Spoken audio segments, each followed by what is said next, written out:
एक burning desire होता है। आप देखते हैं लोगों को कि यार वो कोई काम करने निकलते हैं और बस फिर उसी काम के हो जाते हैं, और फिर वो काम ऐसा चोटी का करते हैं, ऐसे खूब तरीके से करते हैं, ऐसे एक्सीलेंस के साथ करते हैं कि दुनिया भी वाह वाह कर उठती है और उनका काम भी कमाल का होता है। और आप देख के कहते हैं कि यार जिस तरह इसको इसका पैशन मिला है, मुझे भी अगर मिल जाए तो कमाल हो जाएगी। क्योंकि अब हम हर तरफ जब देखते हैं, जो भी सक्सेस लिटरेचर है वो हमें यही इसी चीज़ का प्रचार करता है कि भाई फाइंड योर पैशन। अगर पैशन मिल गया तो फिर बहुत फायदे होंगे आपको। अगर पैशन मिल गया तो कामयाबी आपके कदमों में होगी। ये कोई आमिल टाइप का कोई ऐड लगता है।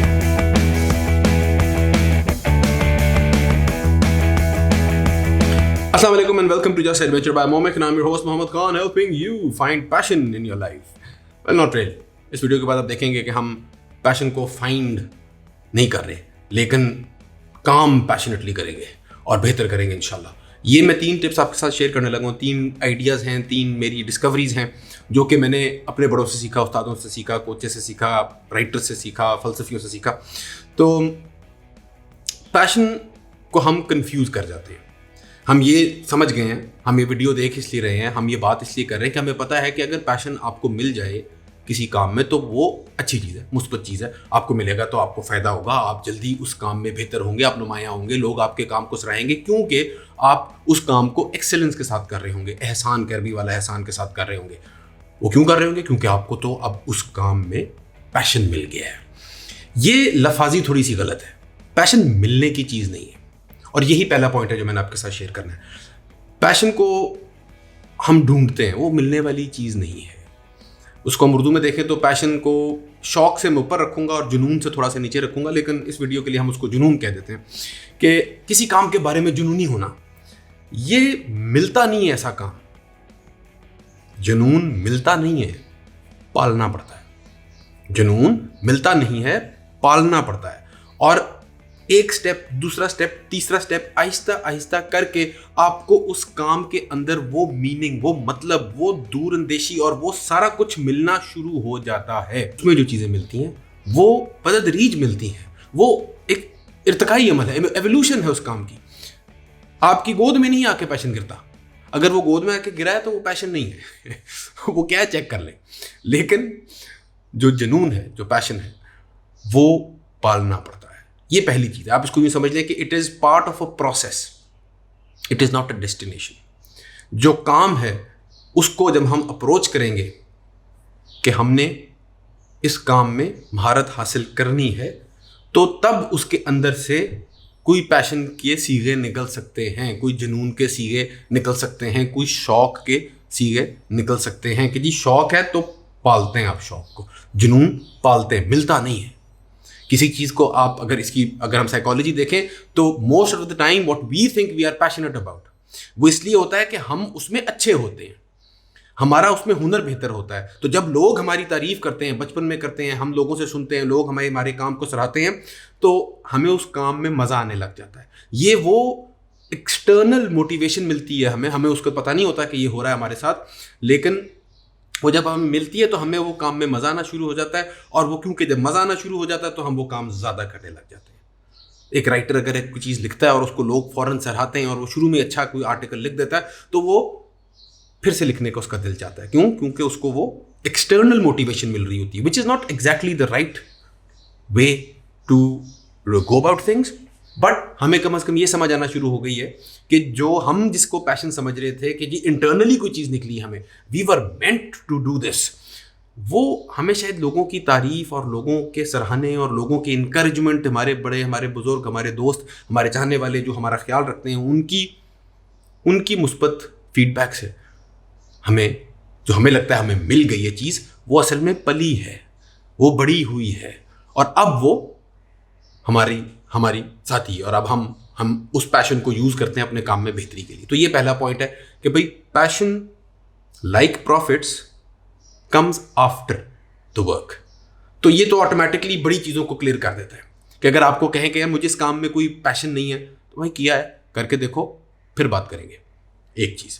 दूसरा पॉइंट कि भाई पैशन को ढूंढने में जब आप निकलते हैं तो फिर मुश्किलात का सामना होता है।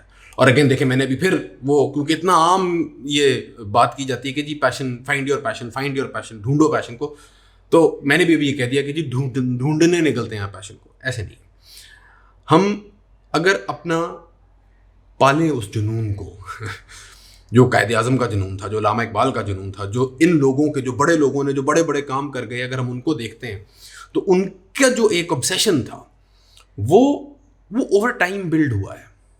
और वो बिल्ड होने का जो तरीकाकार है वो ये है कि उन्होंने ऑब्स्टिकल्स को रास्ता समझा। ये बड़ी मशहूर किताब भी एक लिखी है, रायन कुछ साहब का नाम है, लिंक मैं दे दूंगा अगर आप कहेंगे तो। उस किताब का टाइटल ही है ऑब्स्टिकल इज द वे, कि भाई आप मुश्किलात को समझते हैं कि अच्छा ये अब बुलावा आया है, ये दावत है मुझे कि आओ, ये प्रॉब्लम ने दावत दी है मुझे, मुश्किल ने दावत दी है कि आके अब मुझे सॉल्व करो। जब आप इस तरह अप्रोच करते हैं चीज़ों को, जब आपकी अपनी पर्सनल ज़िंदगी में जो आपकी प्रॉब्लम्स हैं, जब आप उनको एड्रेस करते हो इस मुस्बत सोच के साथ कि ये आई इसलिए है, ये इम्तिहान आया इसलिए है कि अब मैंने इसको सॉल्व करना है और इसके सॉल्व करने में मैं ग्रो करूँगा, मैं कुछ सीखूँगा, मैं कुछ नई चीज़ की तरफ जाऊँगा, मैं जो अभी हूँ उससे फ़र्क इंसान बन जाऊँगा क्योंकि मैंने एक मुश्किल को सॉल्व करने के लिए चीज़ें की हैं।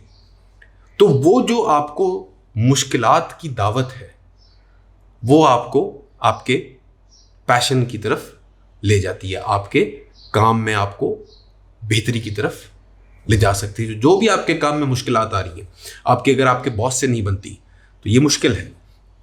आसान तरीका तो एक नया बॉस ढूंढ ले लेकिन वो आपने अपनी पर्सनैलिटी में क्या चेंजेस लाएंगे इस सोच के साथ कि यार मुझे एक इंसान के साथ बना के रखनी है, अगर तो बना के रखनी है या लड़के निकल जाना है, वो कहाँ पे आपने वो उस प्रॉब्लम को कैसे सॉल्व करेंगे, उस सोल्यूशन को मुस्बत अंदाज से अटैक करने में ही बहुत जवाबात मिल जाते हैं। तो ये दूसरा पॉइंट है कि आपने अगर अपने पैशन तक पहुंचना है, अगर आपने उस पैशन के प्रोसेस को अपनी ज़िंदगी में स्टार्ट और कंटिन्यू रखना है, तो जो मुश्किलात हैं उनको दावत आम समझे, दूसरी बात। और तीसरी चीज़ जो कि इससे इन पहले दो से रिलेटेड है वो ये है कि हरकत में बरकत है। ये तो हम समझते हैं और ये भी हम समझते हैं कि हरकतों में बरकत नहीं है, हरकत में बरकत है कि there is blessing in movement. और जब आप कोई भी काम करने की नीयत बांधते हैं तो होता क्या है, हम ज़्यादातर वो यहाँ पे कर रहे होते हैं, हम ज़्यादातर फोकस की बात क्या होता है जी, फोकस नहीं मिल रहा मुझे, क्यों नहीं मिल रहा, क्योंकि पैशन नहीं मिला ना। अच्छा मोटिवेशन नहीं है यार, मोटिवेशनल स्पीकर की मैंने सुनी थी, वीडियो देखी थी, मैं 2-4 दिन मैंने काम किया, अब फिर ठंडा हो गया काम, कोई अब और ढूंढते हैं, कोई और ड्रग लेते हैं मोटिवेशन की। ये इशू होता है, क्यों होता, आप अपने आप से सवाल करते हैं, लोग आपसे पूछते हैं क्यों हो रहा है यार मोटिवेशन, मुझे इसलिए कि यार पैशन नहीं ना इस काम में, बस करना पड़ता है तो मोटिवेट करना पड़ता है अपने आप। डिसिप्लिन नहीं है काम में, क्यों नहीं है यार, क्योंकि पैशन नहीं है ना इस काम के लिए, तो इसलिए मुझे डिसिप्लिन भी करना पड़ता है अपने आप को। वो देखो उसको कितना पैशन है इस काम में, उसको डिसिप्लिन का भी इशू नहीं है, मोटिवेशन का भी इशू नहीं है, फोकस का भी इशू नहीं है। ये तीनों चीज़ें जो है ना, फोकस, मोटिवेशन, डिसिप्लिन, हम समझते हैं ये सारी सोच की बातें हैं कि हम सोच के अपने आप को बेहतर कर लेंगे इस चीज़ों में। नहीं, focus is a physical activity, motivation is a physical activity, discipline is a physical act. हरकत में बरकत है। इल्म को हमने ये समझना है, ये मैंने इस पे वीडियो पहले भी रिकॉर्ड कराई है कि इल्म जो है वो अमल से नीचे ही है। इस पर मैं लिंक भी दे दूंगा, डिटेल के अंदर इसके बात की है। लेकिन हम इल्म को कुछ ज़रूरत से ज़्यादा पेडेस्टल पे बिठा देते हैं। हम समझते हैं कि इल्म का हसूल बजाते खुद एक अच्छी चीज़ है। नहीं, इल्म हासिल करना है क्यों? अमल करने के लिए। अगर हम उस इल्म को कन्वर्ट नहीं करेंगे अमल में तो उस इल्म का कोई फ़ायदा हो ही नहीं सकता। अरबी में क्लासिकल डेफिनेशन हिकमत की क्या है? अल इल्मु नाफे वल अमली बिही। नाफे इल्म जो अमल के साथ आए, जिस पे अमल हो। हम इल्म को, इल्म क्या है? यहाँ की एक्टिविटी है जो कि बहुत ज़रूरी है। इल्म का ये मतलब नहीं है कि इल्म कि बगैर ही सब कुछ हो जाता है। लेकिन इस बात को हमने समझना है कि अगर हमने कोई अच्छी वीडियो देखी है, अगर हमने कोई अच्छी किताब पढ़ी है, अगर हमें कोई बात समझ आई है, तो भाई अभी पहला स्टेप हुआ है, समझ ही आई है अभी सिर्फ। अब उसको अमल में जब तक नहीं लाएंगे, जितनी जल्द अज जल्द नहीं लाएंगे, फ़ायदा नहीं होगा। सादी सी बात है कि भाई इल्म हासिल करने को अमल करने से कमतर जानो मेरे भाई। और ये जो कन्फ्यूजन का लफ्ज़ जब आता है ना जहन में कि यार मुझे ये कन्फ्यूजन है, मुझे फोकस नहीं मिल रहा, मुझे समझ नहीं आ रही मेरा पैशन क्या है, तो अब यकीन करें सिंपल एक कागज़ पेंसिल जो है ना, वो भी इस कन्फ्यूजन के दरिया में तबाही मचा देता है। कागज़ पेंसिल लेके लिखना शुरू करें, कन्फ्यूजन दूर होना शुरू हो जाती है। और अगर बिल्कुल एक प्रैक्टिकल टिप इसके लिए, एक्शन ओरिएंटेड टिप इसके लिए, कि जब आप लिखने भी बैठेंगे ना तो आप कहेंगे मैं तो कंफ्यूज हूँ, मुझे समझ नहीं लिखूँ क्या, तो आप यूँ लिखना शुरू करें कि ये लिखना शुरू करें कि मैं कंफ्यूज हूँ इसीलिए मुझसे लिखा नहीं जा रहा। लेकिन अगर मैं कंफ्यूज ना होता तो मैं ये लिखता कि ... तो मेरे भाई क्योंकि इल्म बहुत बड़ी चीज़ है, कोई शक नहीं, लेकिन अल्लामा साहब भी कुछ सही कह गए थे कि अमल से ज़िंदगी बनती है, जन्नत भी जहन्नम भी। मुझे उम्मीद है कि ये 3 जो मैंने आपको आइडियाज़ शेयर किए हैं, पैशन से मुतल्लिक, जुनून से मुतल्लिक, ऑब्सेशन से मुतल्लिक, अपने काम में बेहतरी हासिल, बेहतर से बेहतर होने की काविश के मुतल्लिक, जो मैंने 3 चीज़ें शेयर की हैं आपके साथ, जितनी मुझे एक्साइटमेंट है इन चीज़ों को शेयर करने में, मुझे उम्मीद है कि आपको भी इतनी एक्साइटमेंट होगी इन चीज़ों को रिसीव करने में और इम्प्लीमेंट करने में। अपना ख्याल रखें, दुआ में याद रखें। अल्लाह हाफ़िज़। जनाब, फर्स्ट ऑफ ऑल शुक्रिया कि आपने यहाँ तक वीडियो देखी, आपकी तवज्जो का शुक्रिया, thank you for your attention, I do not take this lightly, so जज़ाकल्लाह फॉर दैट।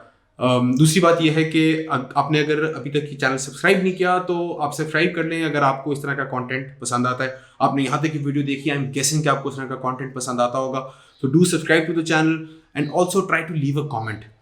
कमेंट से होता यह है कि फिर आपका जो सवाल कमेंट में मुझे जो पढ़ूंगा, और इंशाल्लाह मैं सारे कमेंट्स पढ़ता हूँ, तो वो फिर नेक्स्ट वीडियोस के टॉपिक्स के तौर पे उसकी इंस्पिरेशन वहाँ से निकल आती है, तो उससे अल्हम्दुलिल्लाह सारों को फ़ायदा भी हो जाता है। तो do leave a comment below. और तीसरा मैंने आपके साथ ये इन्फॉर्मेशन भी शेयर करनी थी कि हमारी लाइव कोचिंग, अगर आपको कोचिंग चाहिए मेरे साथ, हम मंथली लाइव आते हैं एटलीस्ट वंस अ मंथ। इसमें 1.5 से 2 घंटे का वो सेशन होता है और उसके अंदर हम डिफरेंट स्ट्रैटेजीज पे बात करते हैं। मैं आपके साथ वो स्ट्रैटेजी शेयर करता हूँ जो कि हमारे कल्चर के लिहाज से, हमारे कॉन्टेक्स्ट के लिहाज से they are appropriate, they are design to help us improve and be better performers than we were before. चाहे वो हमारी पर्सनल लाइफ में इंप्रूवमेंट हो, चाहे हमारे बिजनेस में इंप्रूवमेंट हो, चाहे हमारे करियर में इंप्रूवमेंट हो। So do check that out, link in the description. And again thank you for your time, और में याद रखिएगा। अल्लाह हाफ़िज़।